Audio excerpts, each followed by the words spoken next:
we're going to go through the top 5 examples that are not up for debate, where the left has gotten it verifiably false. People say, well, you say they're always wrong, and of course we try to source everything and provide overlays, but in this case we're going to go through some very, very specific examples. But I want to lead with this. With the whole Russia witch hunt right now and the FBI and Mueller, President Trump wanting to investigate the FBI, more Americans right now, when you look at the polls, have less faith in our institutions than ever.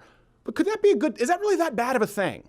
I understand that we need some faith in our institutions. We need to have some respect for the office. But is it a bad thing for Americans to say, you know what? Turns out that the FBI can be politicized. Turns out I don't necessarily know that I trust some of these organizations. I go back and forth science on can that. be politicized.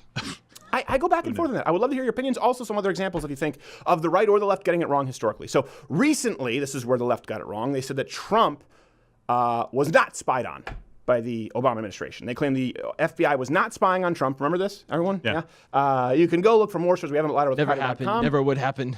No, I said, well, we weren't so much spies, but there were spies. We just call them informants. Here in their own words. What about this notion that there was a CI, a confidential informant, embedded in the campaign? Is that true? Well, as we've seen, unfortunately, the identity of this informant is now out. You said there was no informant! And if this is a fairly benign tool available to the FBI, given all the other capabilities available to them.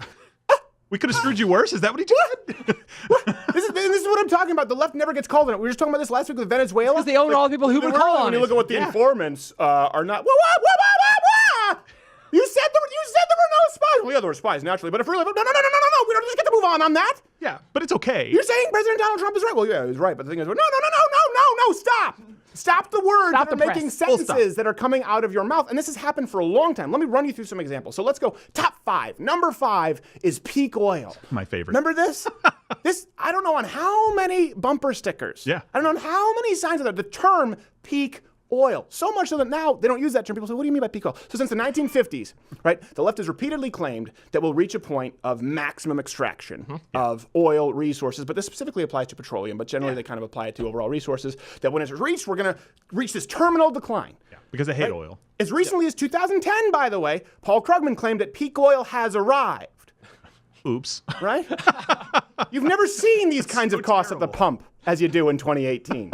So what's the truth? This is proven verifiably false. U.S. hit a record high in oil production alone in November last year, then an even higher record in February.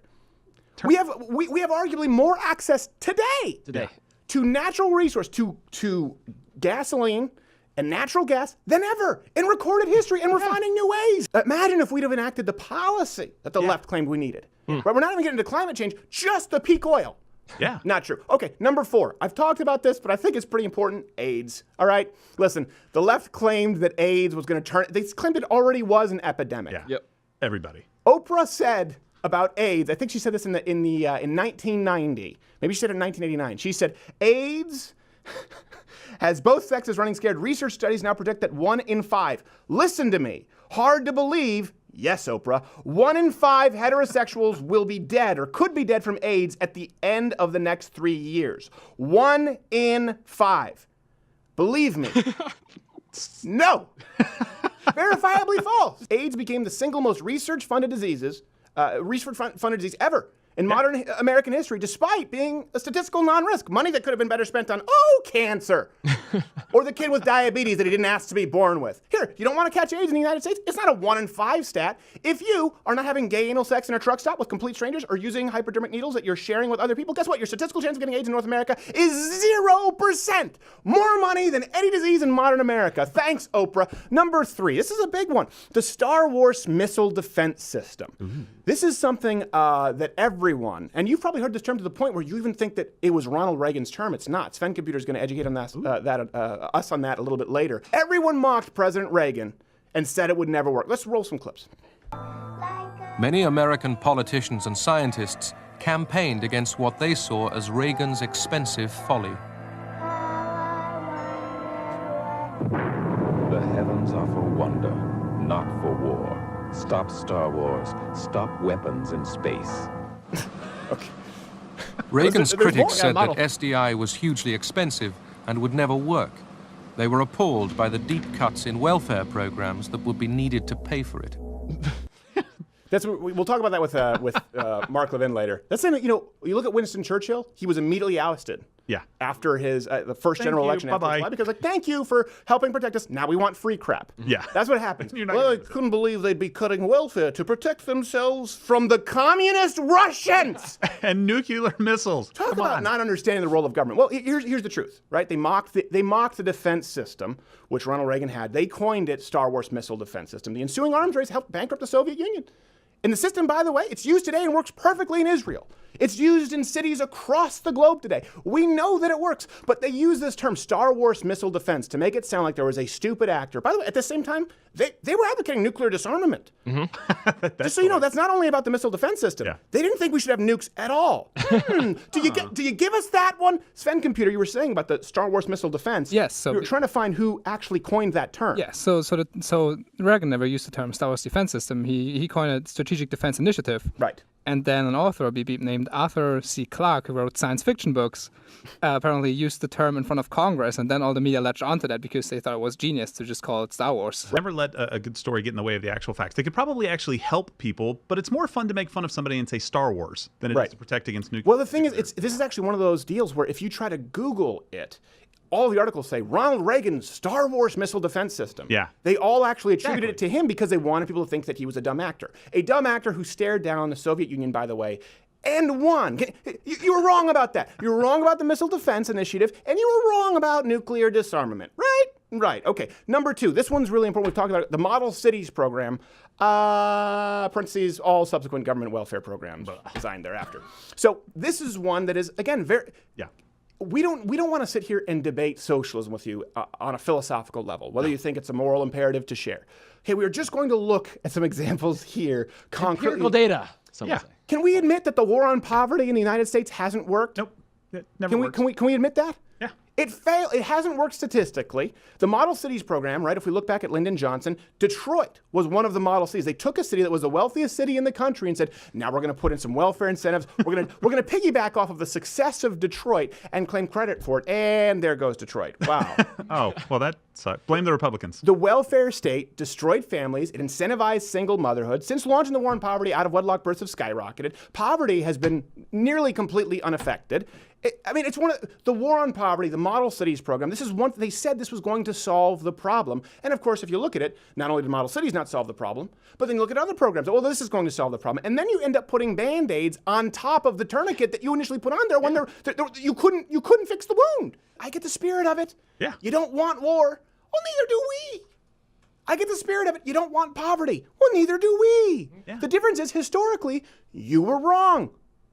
Historically, do you realize that Tom Hanks, did you ever see that on MSNBC where he talked about World War II? He said, we went into World War II, I don't remember the exact quote, based on fear-mongering and racism. Yeah, this is the guy who came up with dude, Saving Private Ryan. It's like World War II, isn't that one that you would just we talk about common ground? Yeah. World War II is a war you're going to argue over? I don't know how we get here. All right, which brings us to number 1, because we talked about this last week, Venezuela. This is really Wonderful important country. because it obviously points to socialism at large, but the left consistently, and now they're trying to distance themselves. Yeah. No, we have to go, no, come back in here. Here's Venezuela. Here's Sean Penn. This is your child. This is your child. It bears a striking resemblance, Bernie. Son of a bitch! So the left...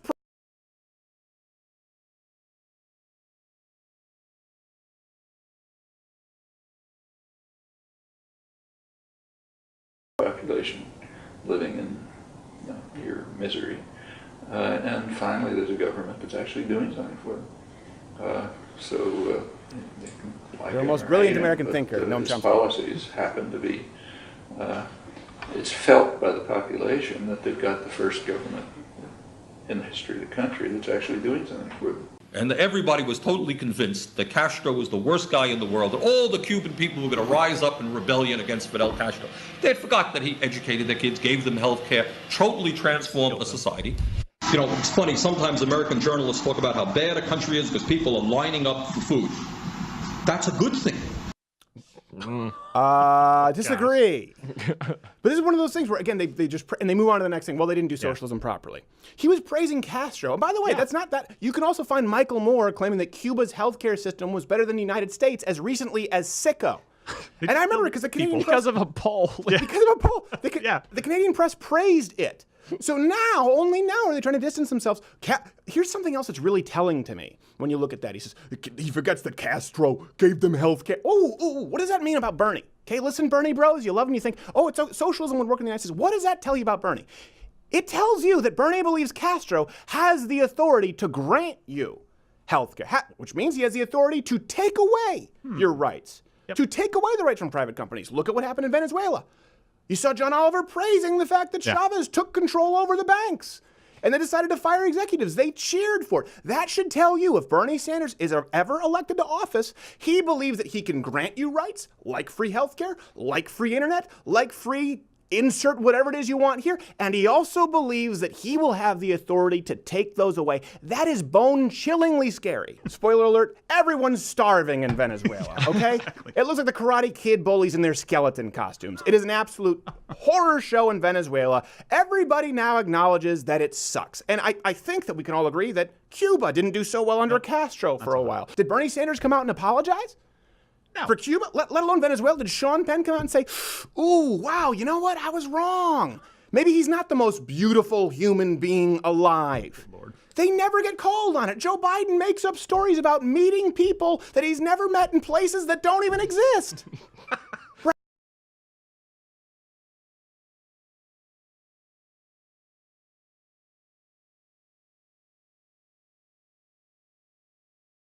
What were you going to say something, Kitcher? At some point, you just wonder if the left just loves lies. I mean, they love these lies and they live by them, just like they like the lies that of artificially inflating prices of gasoline to compensate for the lack of peak oil. Exactly.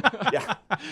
They just love the lies. We're going to run out, but we have a major supply glut. There's going to be peak oil. But there isn't. But there could be. But there isn't. Could be. There is not. But there is. It's entirely possible. No, it's not, Bernie, unless you get your policies implemented, you authoritarian asshole. By the way, this is not even to mention some of the more current topics. We want to hear from you what you think are prime examples. This doesn't even include Obamacare claiming that it would lower premiums, deductibles, while you could keep your doctors if you like your doctors, Dodd-Frank, and of course the fact that Donald Trump would never, ever, ever be president. Look at that.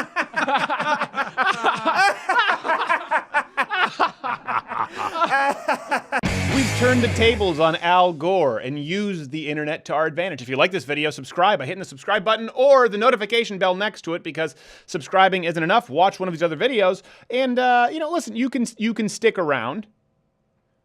You don't have to. But here's the thing. The fact that you're still listening to me saying stick around, as I say stick around and you're sticking around, we just added another ad. You just made me feel more sense.